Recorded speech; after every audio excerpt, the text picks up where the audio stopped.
The most important study that's been done on nutrition ever is the China study by Dr. Campbell and his researchers.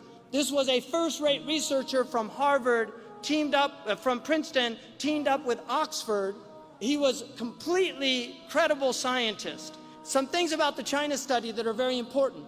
The first thing is that the results were so radical that the food pyramid was changed to be more scientific. But because meat and dairy were completely minimized in the diet, the meat and dairy industry in the United States lobbied so hard that they actually changed the pyramid, which means science is no longer serving humanity, it's serving corporate interests. That's what it means. Science is serving corporate interests. That is wrong. The meat and dairy today is not the meat and dairy that Grandma and Grandpa ate. The meat that Grandma and Grandpa ate were free range, what they would call now organic. They didn't have a word for it because everything was organic 50 years ago. Organic, free range, happily raised animals on farms where they actually treated animals with some dignity. Now, and my grandfather had a cattle ranch, so I actually spent my summers on a cattle ranch, and I herded cattle, and I saw my grandfather, the first time I got on a horse, before I got on the horse, he put a pencil in my mouth and yanked it back really hard. And he said, that's what the horse feels when you're using that bit, so don't forget it. That was my first lesson, because that's the way people taught. They had respect for their animals. In the book of Zuhd, one of the Sahaba used to go out and put breadcrumbs on the anthill that was near his house, and one of the tabi'een asked him what he was doing. He said, I don't want them testifying against me on Yawm al-Qiyamah that I didn't fulfill the rights of the neighbor. I mean, this is an anthill. What kind of psychology did these people have? It's a different world they were living in. Sayyidina Umar, during his Khalifa, prohibited eating meat every day. This is a fact.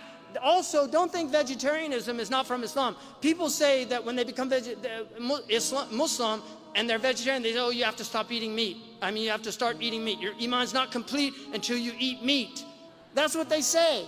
And then they give them the biryani and welcome to Islam. Sayyidina Umar said, إِيَّاكُمْ وَاللَّحْمِ فَإِنَّ لَهُ ضَرَاوَةَ كَضَرَاوَةِ الْخَمْرِ. It's in the Muwatta. Beware of meat, because it has an addiction like the addiction of wine. Beware of meat. إِيَّاكُمْ وَاللَّحْمِ. Because it has an addiction like the addiction of wine. For example, biologically, you only need to eat meat once a week. Your body does not need meat more than once a week. But we eat meat every single day of the week, and sometimes more than once a day. And we're offended if there's no meat at the table.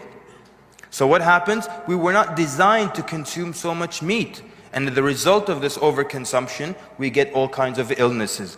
Gout, for example. You get gout when you overdo, when you eat too much meat, or too much seafood, or you consume drinks that have been sweetened with fructose. All these are things that could lead to people having gout. So we were not designed to consume that much. We have Muslims now eating meat 3 times a day, and then they're wondering why they have gout, why they have all these diseases. Seriously, start cutting that out. The other thing, I read a book last year called The Caveman's Diet. And in that book, he was arguing, he's not a Muslim. He said everybody should fast at least a month out of the year where they diminish their, this is what he said in his book. He's from LA. Everybody should fast a month out of the year and fast a couple of days in the month. Because he said our bodies are designed to be food deprived. They're designed that way, to be food deprived. Imam Sahar al-Tusturi, one of the conditions when he took on students, one of the conditions he stipulated was they only ate meat once a week. In Maliki fiqh, a rich woman is entitled to meat twice a week. Muslims were semi-vegetarians. The Prophet ﷺ was a semi-vegetarian. He did not eat a lot of meat. This is a fact. You can read it in the seerah. 2 months they would see no smoke came out of his chimney.